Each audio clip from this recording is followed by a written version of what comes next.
Assalamualaikum warahmatullahi wabarakatuh. Om Swastiastu, Namo Buddhaya, salam kebajikan, Shalom.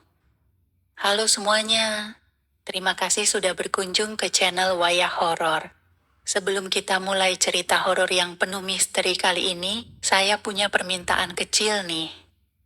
Ingat ya, jangan buru-buru klik subscribe. Tapi kalau kalian menikmati kontennya, saya akan sangat senang kalau kalian mau menuliskan Waalaikumsalam di kolom komentar bagi yang muslim, atau jawab salam sesuai keyakinan kalian masing-masing. Dan jangan lupa untuk like videonya, karena ingat, salam itu doa, dan doa itu adalah kekuatan yang luar biasa. Dengan menjawab salam di kolom komentar, itu seperti kita saling mendoakan kebaikan satu sama lain. Dan percayalah, itu lebih berharga daripada sekadar klik tombol subscribe. Oke, langsung saja kita mulai ceritanya. Selamat menyimak. Ingin berbagi cerita yang bisa jadi membuat kalian berpikir 2 kali sebelum makan bakso lagi, apalagi di warung yang baru buka. Sebelumnya, aku memang suka banget makan bakso, terutama di warung kecil yang selalu ramai di sudut jalan. Warung itu buka malam hari, dan selalu ada pengunjung, entah dari mana datangnya. Semakin malam, semakin ramai. Aku pun mulai sering mampir, merasa nyaman dengan suasananya yang ramai, meskipun ada sesuatu yang agak janggal. Pemilik warung ini, namanya Pak Tony, seorang pria paruh baya dengan senyum ramah dan tangan yang cekatan saat melayani pembeli. Warungnya tak terlalu besar, hanya ada beberapa meja yang cukup untuk sekitar 10 orang. Namun, yang membuat warung ini berbeda adalah aroma bakso yang selalu menggoda, ditambah kuahnya yang sangat khas. Kuahnya selalu lebih kental, sedikit lebih pekat dari yang biasa aku temui di warung lain. Rasanya memang enak, tapi ada yang terasa asing. Entah kenapa aku selalu merasa seperti ada yang tidak beres di balik itu. Setiap kali aku datang, ada saja cerita-cerita dari pengunjung yang mengatakan bahwa mereka merasa terkesan dengan rasa bakso Pak Tony. Bahkan ada yang bilang mereka merasa ketagihan. Itu normal sih. Tapi aku mulai merasa aneh karena setiap kali aku makan di situ, aku merasa lebih lapar dari biasanya. Bahkan setelah makan dengan porsi besar, ada semacam dorongan yang aneh untuk kembali lagi. Awalnya aku pikir itu hanya kebetulan, mungkin karena aku memang suka bakso. Tapi suatu malam, setelah makan bakso seperti biasa, aku mendengar percakapan yang sedikit mengganggu. Seorang pria muda, yang sepertinya baru pertama kali datang, berbicara pada temannya dengan suara pelan. Dengar-dengar, warung ini bukan cuma jualan bakso, katanya ada yang lain. Kuah baksonya ada yang bilang, dibuat dari liur wewe gombel. Aku hampir tertawa mendengar itu, berpikir itu hanya omong kosong, cerita dari mulut ke mulut yang tak masuk akal. Namun, anehnya, ada rasa geli yang menggelitik di dalam hati, sebuah firasat buruk yang mulai muncul. Aku pun tak bisa mengusirnya begitu saja. Apakah warung bakso ini memang sekedar warung biasa? Atau ada sesuatu yang lebih gelap di baliknya? Malamlah yang membawa jawaban ketika aku, tanpa sengaja, jadi bagian dari cerita yang tak bisa aku lupakan. Aku masih ingat dengan jelas malam itu. Hujan turun deras, dan suasana sekitar warung bakso menjadi semakin sepi. Kebetulan, aku baru saja selesai bekerja dan memutuskan untuk mampir. Malam itu, warung bakso terlihat lebih sepi dari biasanya. Hanya ada beberapa orang yang duduk di meja paling belakang, sementara Pak Tony, seperti biasa, sibuk dengan panci kuah di belakang dapur. Aku duduk di meja dekat pintu dan memesan bakso seperti biasa. Tak lama setelah aku duduk, Pak Tony datang membawa semangkuk bakso dengan kuah yang tampak lebih kental dari biasanya. Ada aroma khas yang membuatku sedikit ragu, tapi aku menepis perasaan itu dan langsung mulai makan. Rasanya luar biasa enak, tapi anehnya, semakin lama aku makan, semakin aneh pula perasaan yang muncul. Tiba-tiba, aku merasa seolah-olah ada yang mengawasi. Aku menoleh ke sekitar, tapi semua pengunjung tampak sibuk dengan makanannya. Aku pun mengabaikan perasaan aneh itu dan melanjutkan makan. Tapi semakin lama, semakin banyak hal yang terasa tidak beres. Ada suara berbisik pelan dari arah dapur, seolah Pak Tony sedang berbicara dengan seseorang, meskipun aku tahu tak ada orang lain di sana. Aku mencoba untuk tidak peduli dan terus makan. Namun, saat aku memandang ke dalam mangkuk bakso, aku mendapati sesuatu yang membuat hatiku berdegup kencang. Ada benda kecil yang melayang di permukaan kuah bakso. Itu bukan potongan daging atau bumbu, melainkan seperti serpihan kulit yang sangat tipis, bergerak-gerak seakan ada sesuatu yang hidup di dalamnya. Aku merasa mual dan langsung berhenti makan. Tapi saat itu, Pak Tony datang mendekat, seolah menyadari kegugupanku. "Gimana mas, kuahnya enak kan?" Tanyanya dengan senyum lebar yang terlihat sedikit lebih lebar dari biasanya. Iya, enak sih," jawabku dengan suara serak, mencoba menutupi kecemasanku. Namun, sebelum aku bisa mengatakan lebih banyak, Pak Tony melanjutkan dengan suara yang sangat pelan, "Kalau kamu benar-benar ingin tahu, kamu harus datang lagi malam nanti. Itu adalah rahasia warung ini, Mas. Tidak ada yang tahu seberapa dalam rasa itu, kecuali mereka yang mau berkomitmen." Aku bingung mendengar kata-kata Pak Tony. "Komitmen?" tanyaku, sedikit tercengang.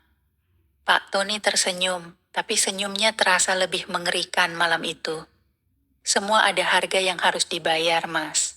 Semua rasa yang kamu nikmati ini, pasti ada yang menginginkannya." Aku hanya terdiam, menatapnya dengan penuh pertanyaan di dalam kepala. Aku berusaha untuk tidak berpikir yang aneh-aneh. Mungkin Pak Tony hanya bercanda atau berbicara dalam konteks yang berbeda, tapi kata-kata itu terus terngiang di telingaku. Sejak malam itu, aku mulai merasa ada sesuatu yang lebih dari sekadar bakso di warung ini. Namun, apa yang aku alami selanjutnya membuat aku mulai meragukan segalanya. Malam berikutnya, aku kembali ke warung itu. Kali ini, aku merasa seakan ada yang menarik aku untuk datang, meski perasaan aneh itu semakin kuat.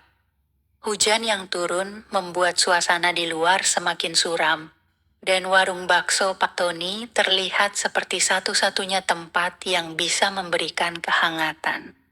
Begitu aku masuk, aku merasa ada sesuatu yang berbeda. Ada rasa yang tidak bisa dijelaskan yang menyelimuti udara di dalam warung itu. Pak Tony sedang duduk di balik meja, tampak sibuk dengan tumpukan mangkuk kosong yang baru saja dikumpulkan. Aku memesan seporsi bakso seperti biasa, meskipun ada sedikit ragu di dalam diriku. Pak Tony, dengan senyum tipikalnya, langsung menyambutku. Mas datang lagi. Bagus, bagus," kata Pak Tony dengan nada yang semakin ramah. Tak lama, dia membawa semangkuk bakso dengan kuah yang sama kentalnya. Aroma khas itu kembali menusuk hidungku, tapi kali ini aku merasa semakin tidak nyaman. Aku merasa seperti ada sesuatu yang tersembunyi di balik aroma itu, sesuatu yang lebih gelap dan tak terungkapkan. Aku mulai berpikir tentang apa yang pernah dikatakan Pak Tony. Kalau kamu benar-benar ingin tahu, kamu harus datang lagi malam nanti. Aku mulai makan dengan perlahan, berusaha mengabaikan perasaan aneh itu. Saat kuah bakso itu menyentuh lidahku, aku merasakan keanehan yang berbeda. Ada sensasi yang sangat kuat, seakan-akan ada sesuatu yang hidup di dalam kuah itu, bergerak-gerak di bawah permukaan. Aku menoleh ke dalam mangkuk dan mendapati sesuatu yang sangat aneh. Kulit daging yang tampaknya tidak biasa. Sebuah serpihan yang tipis, bergerak seperti ada sesuatu yang menggerakkannya. Tiba-tiba, aku teringat dengan apa yang diceritakan oleh orang-orang di sekitar warung. Mereka sering mengatakan, jika kamu terlalu sering datang dan menikmati bakso ini, kamu akan mulai merasa ada yang aneh. Tapi siapa yang pernah menduga bahwa itu benar? Aku menatap Pak Tony yang sedang mengamati aku dari meja sebelah. "Pak, ada yang aneh di kuah ini," kataku pelan, berusaha tidak panik. Pak Tony hanya tersenyum, lalu berkata dengan lembut, "Mungkin kamu sudah merasakannya, Mas. Kuah itu memang berbeda, bukan hanya sekadar rasa. Itu adalah bagian dari rahasia warung ini. Kuah itu berasal dari sesuatu yang lebih dari sekadar bahan-bahan biasa." Aku merasa darahku mulai dingin. Kata-kata Pak Tony terasa semakin menakutkan. Apa maksudnya? Kuah itu berasal dari sesuatu yang lebih... Aku mulai berpikir tentang apa yang telah diceritakan orang-orang di sekitar warung itu. Tentang cerita-cerita seram yang beredar, tentang pesugihan, dan tentang sosok wewe gombel yang konon katanya muncul untuk menuntut bayarannya. "Pak, apa yang sebenarnya terjadi di sini?" tanyaku kali ini dengan suara yang lebih tegas. Pak Tony tertawa, tapi tawanya terdengar kosong dan mengerikan. "Apa yang kamu rasakan adalah bagian dari harga yang harus dibayar, Mas. Semua yang datang ke sini, pasti ada yang menginginkan sesuatu sebagai imbalannya. Termasuk kamu." Aku merasa mataku mulai berkunang-kunang. Aku berdiri dan hendak pergi, tetapi entah kenapa, tubuhku terasa berat, seakan ada sesuatu yang menghalangiku.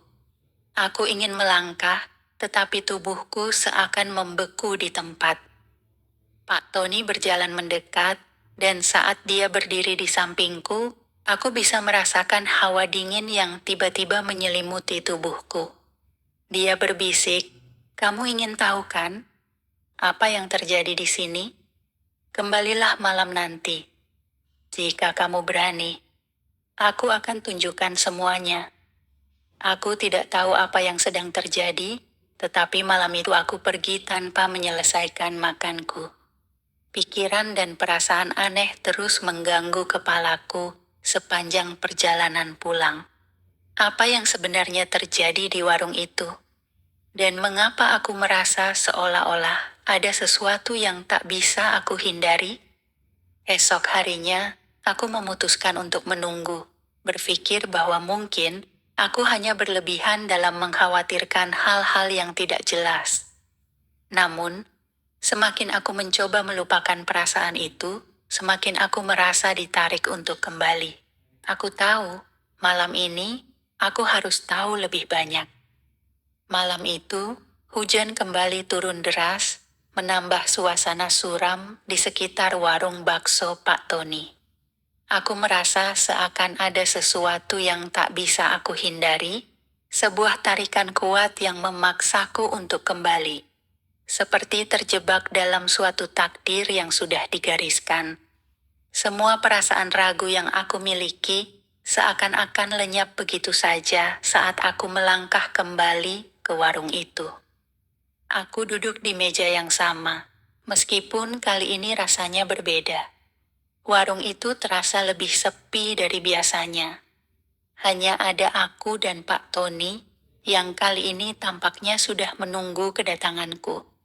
Senyumnya lebih lebar dari biasanya, dan matanya seakan menyiratkan sesuatu yang aku tak bisa mengerti. "Kembali lagi, Mas?" tanya Pak Tony, sambil membawa semangkuk bakso yang sudah tidak asing lagi. Aku mengangguk, meskipun hatiku terasa gelisah. Apa yang sedang terjadi di sini? Kenapa aku merasa seolah-olah ada kekuatan yang mengendalikan langkahku? "Mas, kali ini kamu akan tahu semuanya," kata Pak Tony, seolah bisa membaca pikiranku. Aku menatap Pak Tony dengan waspada. Kuah bakso yang dihidangkan di depanku kali ini tampak lebih gelap dari biasanya. Ada sesuatu yang ganjil pada warnanya, lebih pekat dan kental, dan seakan mengundang rasa takut yang semakin dalam. Aku mencoba untuk tidak menampilkan rasa takut itu, namun lidahku mulai terasa pahit begitu kuah itu menyentuh bibirku. Pak Tony duduk di hadapanku. Kali ini tidak seperti biasanya. Dia mulai bercerita dengan suara berat yang menggema di ruangan yang sempit itu. "Kamu tahu, Mas, tidak semua orang yang datang ke sini tahu apa yang sebenarnya terjadi. Warung ini bukan hanya untuk menyajikan bakso biasa. Ini adalah tempat yang bisa memberikan lebih dari sekadar kepuasan perut," kata Pak Tony dengan nada yang tidak bisa aku ungkapkan. Aku mulai merasa gelisah, dan entah mengapa, rasa ingin muntah tiba-tiba muncul di tenggorokanku. Namun, aku berusaha menahannya, takut terlihat lemah di hadapan Pak Tony. "Warung ini, Mas, adalah tempat yang mengikat kesepakatan. Semua yang datang ke sini harus membayar harga tertentu," lanjut Pak Tony. Suaranya semakin dalam dan menggema. "Dan kuah yang kamu rasakan itu bukan hanya sekadar campuran bumbu. Itu adalah kuah yang dimasak dengan liur wewe gombel." Seketika, seakan semua darahku terkumpul di kepala. Aku mendengar namanya, Wewe Gombel, sosok yang sangat terkenal dalam cerita-cerita horor di daerah ini. Sosok ibu yang suka menculik anak-anak dan membawanya ke dalam hutan. Aku ingin tertawa, berpikir bahwa ini semua hanya cerita kosong. Tapi semakin lama aku merenung, semakin aku merasa bahwa apa yang dikatakan Pak Tony bukan sekadar omong kosong. "Pak, maksud Anda?" Aku bertanya. Suaraku bergetar. Pak Tony memandangku dengan tatapan yang tajam. "Semua yang datang ke sini, Mas, akan diberi pilihan. Pilihan yang tidak mudah. Jika kamu terus datang, kamu akan mulai merasakannya.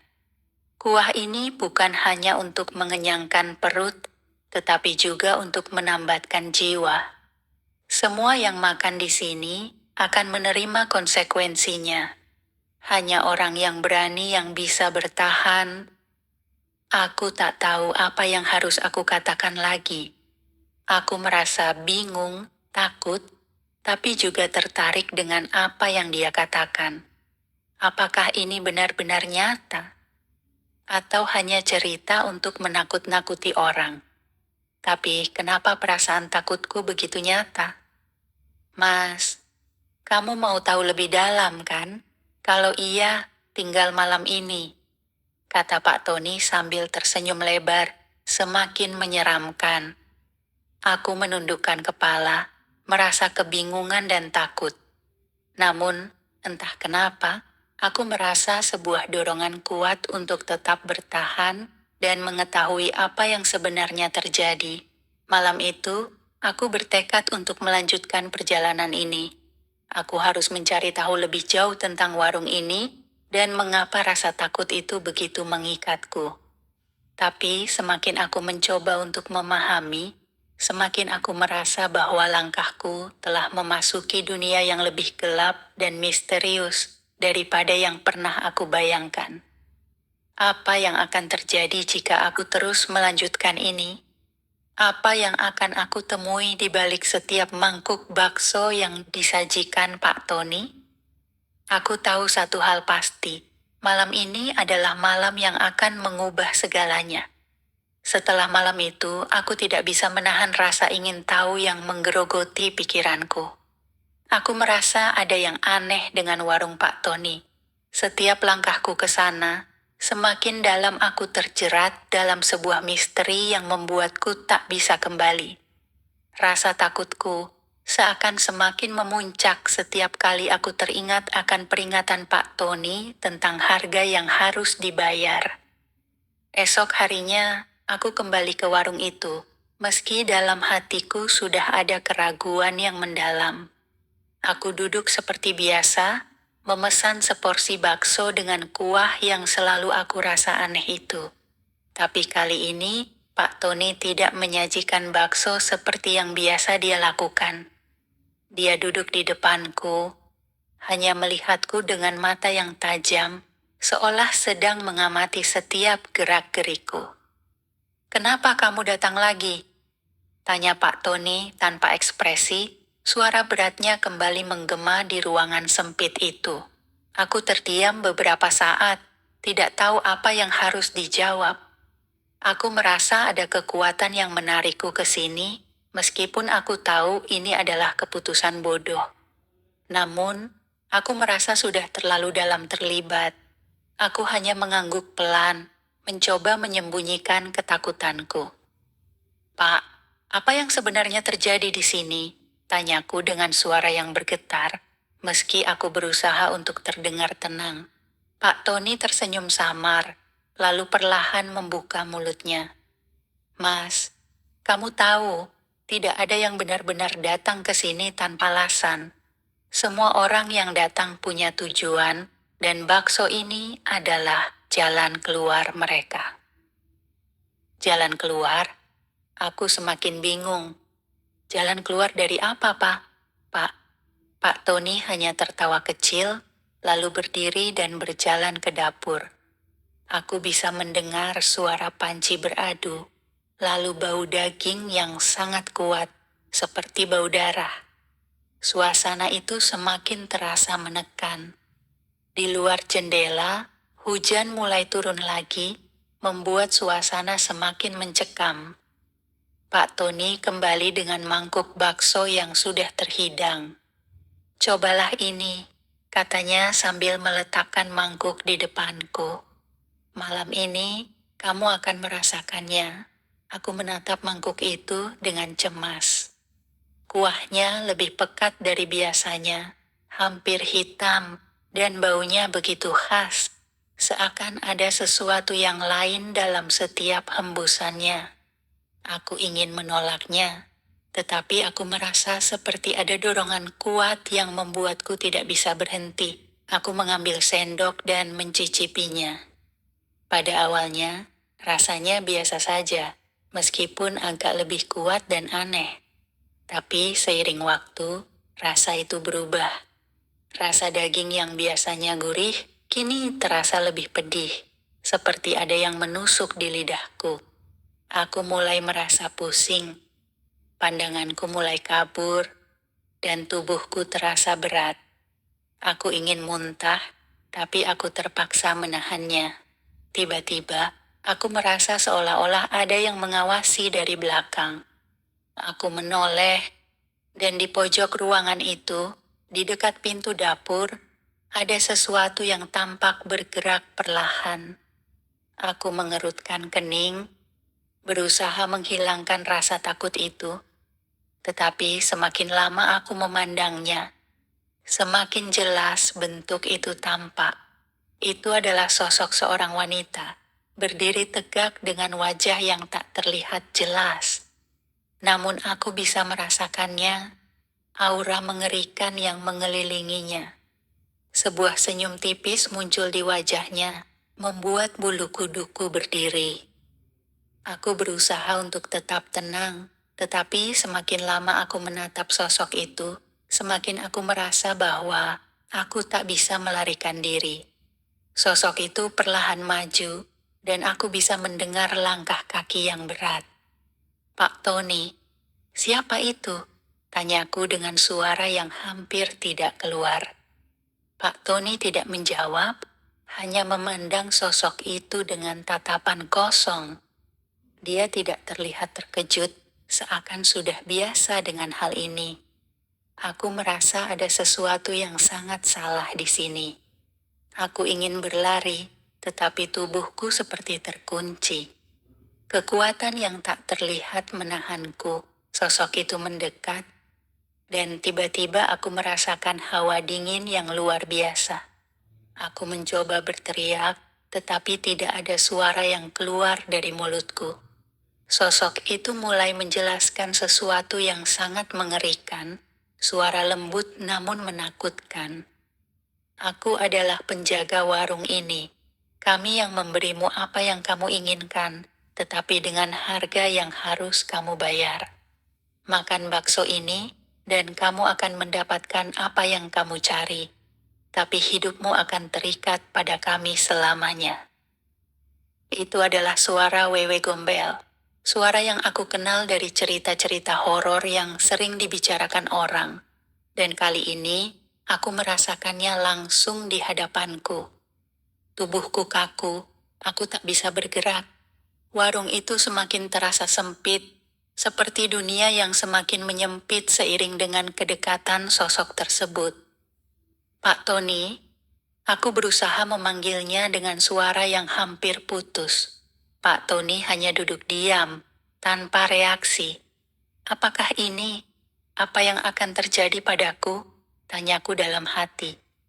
Namun tak ada jawaban, hanya hening yang menyelimuti ruangan. Semakin lama, aku mulai merasa bahwa aku benar-benar terperangkap dalam sebuah kesepakatan yang sangat gelap. Sebuah pesugihan yang hanya bisa dibayar dengan jiwa. Pesan moral, keserakahan dan keinginan untuk mendapatkan sesuatu yang instan dapat membawa kita pada jalan yang sangat gelap dan sulit untuk keluar darinya. Kadang, hal-hal yang tampaknya mudah didapatkan dengan imbalan kecil bisa membawa kita pada konsekuensi yang sangat besar. Jangan pernah mengabaikan peringatan, dan berhati-hatilah dengan apa yang kita inginkan, karena kita mungkin tidak tahu harga yang harus dibayar untuk itu.